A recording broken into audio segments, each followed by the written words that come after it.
Peace and blessings. It's your boy Walil Archer on Downtown Hott Radio. I have a special author today. I have Charles Cone. How are you today? I'm just fine, thank you. And I So hope you are as well. I am so glad to have you join me today. Yeah, it's my pleasure. So let's talk about your book today. What's the title of your book? It A burning desire to fly. And And how did you get? Go ahead. that came from the day I enlisted in the Navy back in 1944. And I had a physical problem. So the psychologist, who was the final determination for the day, said, he asked me about flying, and I said I was learning to fly. And he said, if you're going to learn to fly, why, and you're going to be a Navy pilot, why are you learning on the side? And I said, well, I'm going to fly anyway, whether the Navy accepts me or not. So he wrote on the form, a burning desire to fly. And that medical form carried me through for the next 2 years. Every time I met a doctor, he'd say, well, son, you don't quite meet the requirements, but I'm going to pass you. Don't expect to pass the next station. And so that burning desire to fly carried me through. And Nice. that's where it came from. Nice, nice, nice. Now, what inspired you to write this book? Actually, my son uh, uh, encouraged me to write it because his kids, he lives in Texas with a bunch of kids, and they all live a fairly good life. And he thought it would be interesting for them to know what it was like to grow up in a farm with no utilities and no education and that sort of thing. So he asked me to write some installments. And when I got to about 20 installments, I decided, shucks, I might as well write a book. And that's how it all came about. But, I grew up, I was born in a farmhouse out in the country, away from all the city and everything, and with no utilities, as I mentioned. And so I went to a one-room schoolhouse, all eight grades in one room with one teacher, 27 kids maximum enrollment. So it's totally different than living in the city of Houston or Detroit, where I'm living near. Uh, anyway, I relived my early days, which were kind of interesting now, more interesting now than it was when I was living it, because when I was living it, I had one desire, and that was to be a Navy pilot. And nobody knows how that came about. Uh, we didn't have anybody who would even graduate from high school in my family. My folks, neither one of them finished sixth grade, um, and so we weren't sophisticated, if you will. And yet somehow or another, I decided when I was about 10 years old to be a Navy pilot. And so my whole years up through 18, 17 was devoted to making myself available and ready for being a Navy pilot. But Okay. anyway, you asked me how I started the book, but that's how it all started. That's where it came from. Ni- And the kids reading the book now, they get a lot of, they're very interested in it, finding out what their old man did in three wars, and how he grew up to be what he is today, 100 years old and still kicking. Now, who would you say your target audience is for this book? It was for my grandkids. That was the purpose of the thing, was so that they would know that what I did in the world, with historical parts, with the wars and with the depression and things that they uh, are not familiar with. So that was my target. So, what do you hope that your And if it grandchildren? Go ahead. If it if it fits for other people, I think anybody who would read my book would know that anything is possible from anybody with perseverance, dedication, and stick-to-itiveness. Okay. Now, did you face any challenges when writing this book? Not in writing the book, just mainly memory. Being as old as I am, to go back 100 years and try to recall things, it was surprising to me that I could remember as much as I did about the friends that I had and from the one-room schoolhouse. Uh, so I really I didn't have any challenge except my memory. That was the only thing, and being able to put it down. I'm not a uh, literary person. I'm a numbers person, and so writing a book is totally out of my uh, out of my what existence, I guess. I'm not. I'm surprised that I did what I did. Uh, I said the same thing. I'm a numbers person. That's what I'm. So I definitely understand that. Now, when you was writing this book, did you experience writer's block at all? And if so, how did you overcome it? I didn't have any problems writing it except uh, remembering things as so and trying to try. I tried not to exaggerate anything. The stories that I have of the experiences of flying the various types of airplanes that I did, and in the combat, there's no embellishment. It's just plain old ordinary words that just simple. And so I years ago, a lady encouraged me to write the book, and we got to talking about how experiences, and I said, well, I can't embellish things, and what I have to say is kind of simple. She said, but everybody embellishes, so you need to got to you have to do that. Well, I didn't. I don't do that. I'm a straightforward shooter. And how And many chapters would you say is in the book? pardon? How many chapters would you say is in your book? About 53, I think. Some of them are fairly short, some are a little longer. Uh, my youngest daughter is a school teacher, and she did a little of editing for me to make sure that I was not too far off in my language and grammar. And she sort of set the some of the chapters. Okay.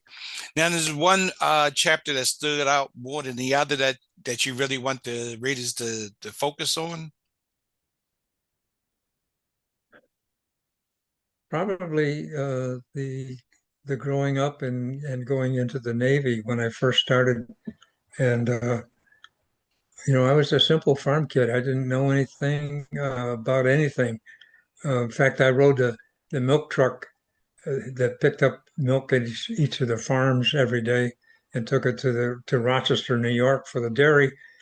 I rode in with him and I walked down to the office of Naval Officer Procurement, which was a couple of blocks away. And I was looking at all those tall buildings and such, and I finally got to the office where I was headed, and I looked in, and everybody was well dressed and looked like it was pretty formal. So I turned around and headed back out. And I decided it wasn't for me. I was in my kind of rough farm clothes. Uh, anyway, on the way out, I stopped at the men's room, and while I was in there, lieutenant came in and he asked me how things were going, and I said, "Oh, they're going well." And he said, "How far are you along?" And I said, "I really haven't started yet." So he said, "Follow me," and he took me in and got me started. And he was the psychologist, the one who wrote "A Burning Desire to Fly." It was that whole area of my growing up and going into the Navy. That was the start of my life, and it was a change completely what the rest of my family had experienced and was experiencing. So it was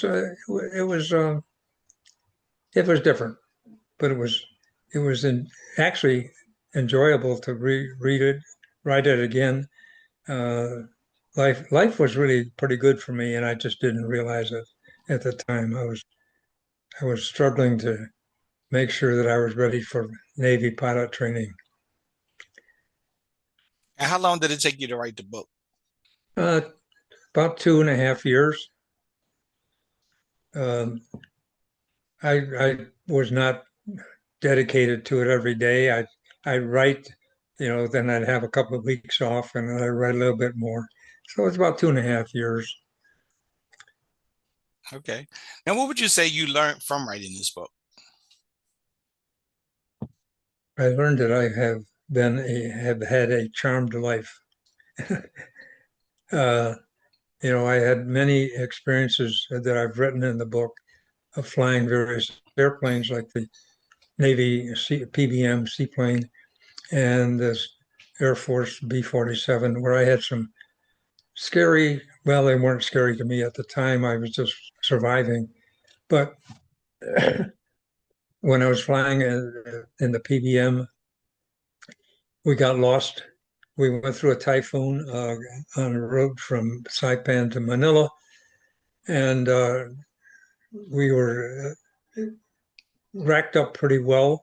We had one of the crew had a fractured skull, and we lost all communications and navigation capability. So we had 1,500 miles to go in the weather with no knowledge of what heading we should take or anything. So we guessed and did a good job actually, because 10 hours with nobody hearing from us, they had given us up for lost. But we were down to about 10 or 15 minutes of fuel. And with the person in the bow turret watching out as we came out of the clouds said, there's lights starboard 15 degrees. And that was Manila. That was where we were headed. I call it the miracle because there was no other way to describe that. And then another time in the B-47, a six-jet bomber, first large airplane built, jet built. And as I took off one day, just as I broke ground, the airplane started shaking so, and there was a loud explosion. And I couldn't read the instruments, but I could tell eventually that of the various instruments that were there, one of them was not reading the same as the others. I couldn't read it, but I could tell by the shaking and stuff that it was different. And that turned out to be kind of a miraculous thing. In fact, the Air Force had 31 instructor pilots, put them out in the same conditions that I was in, and none of them could hold the airplane. So I was the good Lord took care of me again, as always. And those are just a couple of experiences that were kind of life threatening. Uh, and there are other ones in the book when I flew combat in Korea and in Vietnam. Uh,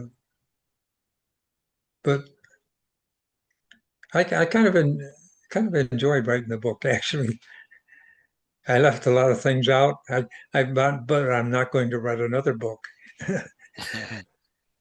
And I think people can read what I have. One thing would be about my early existence, which people today have very little uh, experience or awareness of. And the other is the various uh, episodes that I had flying.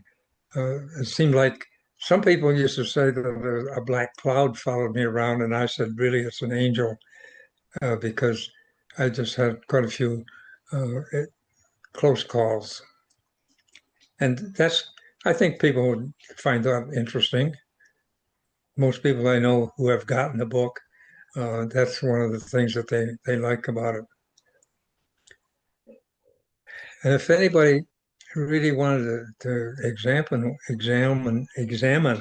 what the book is about, is they know that somebody who has a desire, a target, you just keep on going to the target and never let anything bother you. In fact, I had a debilitating physical condition that should have kept me from any flying whatsoever, but I kept going just as if I didn't have it.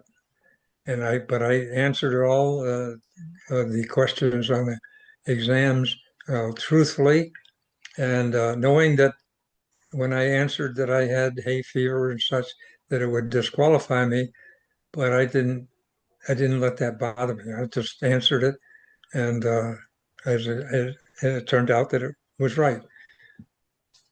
Okay. Now, where But can they purchase your book at? at Amazon and Barnes and Noble and other uh, online bookstores. Okay. And as we close out, any final thoughts or closing remarks? No, I appreciate the opportunity to talk with you. I talk too much, really, but I, I, I I enjoy it, and I appreciate the opportunity. My pleasure. My pleasure. But Charlie, I'd like to thank you for doing the interview today. Pardon? I'd like to thank you for doing the interview today. Oh, okay. Well, it's my pleasure. Thank you. My pleasure. So that's my time today on the Real Rap Radio Show on Downtown Hott Radio. And I'll see you guys next time on Downtown Hott Radio. Peace and blessings.